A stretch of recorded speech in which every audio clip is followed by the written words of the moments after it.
Figaro a pu consulter ce matin le projet de loi pour l'accélération du nucléaire. L'objectif du texte serait de raccourcir les délais administratifs afin de poser la première pierre du premier EPR2, ces nouveaux réacteurs, avant la fin du quinquennat. Est-ce que vous confirmez ce matin cette information, cette volonté de votre part? Tout à fait, je porterai un projet de loi qui permettra d'accélérer là aussi l'installation de nouveaux sites, de nouveaux réacteurs nucléaires dans des sites qui sont déjà existants, qui ont des réacteurs nucléaires. Nous avons des réserves foncières, donc vous le savez, il y a 2 projets qui sont à Penly, les 2 réacteurs suivants pourraient être à Gravelines, et nous lançons le débat public à la fin du mois d'octobre, parce que nous voulons tenir notre calendrier sur le nucléaire. Donc première pierre avant 2027 pour une éventuelle entrée en service seulement à l'horizon 2035 ? Tout à fait, parce que ce sont des projets de long terme, avec des phases de construction qui sont très complexes, et donc ce calendrier nous amène à un EPR qui ne sortirait pas, qui ne serait pas mis en service avant 2035. Comment aller plus vite, Agnès Pannier-Runacher? Il y aura des dérogations, d'ailleurs comme les éoliennes en mer, on va en parler tout à l'heure. Autrement dit, est-ce que les projets de réacteurs vont bénéficier de ce qu'on appelle une raison impérative d'intérêt public majeur, de dérogation, par exemple au Code de l'environnement, pour aller plus vite?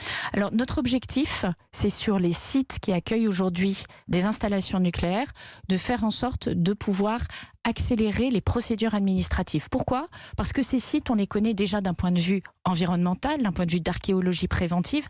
On sait déjà qu'ils sont artificialisés, et donc on peut se dire qu'on peut aller plus vite sur les phases d'instruction administrative, parce qu'on ne va pas apprendre des choses particulières, on ne va pas mettre en danger la nature sur des sites qui sont déjà existants, qui accueillent déjà des réacteurs nucléaires. Donc c'est au fond là aussi une mesure de bon sens pour gagner du temps et faire en sorte de construire l'indépendance énergétique de notre pays. Mais ces nouveaux EPR ne pourront pas, malgré tout, mettre à l'abri la France sur le plan énergétique. À ce sujet, Agnès Pannier-Runacher, la programmation pluriannuelle de l'énergie, c'est à l'horizon 2028. Est-ce qu'elle est toujours d'actualité? Moi, j'ai vu hier que la loi prévoit toujours la fermeture de 12 réacteurs nucléaires. On marche sur la tête. Alors, vous le savez, Sonia Mabrouk, cette programmation pluriannuelle de l'énergie, elle a vocation à être revue. Je lance les travaux dans les prochaines semaines, courant elle octobre. Elle va être balayée, elle va être abrogée. Elle va être ajustée, c'est très clair. Le président de la République l'a dit lui-même. Les fermetures, la précédente programmation doit évoluer. Elle doit intégrer une accélération de la lutte contre le réchauffement climatique.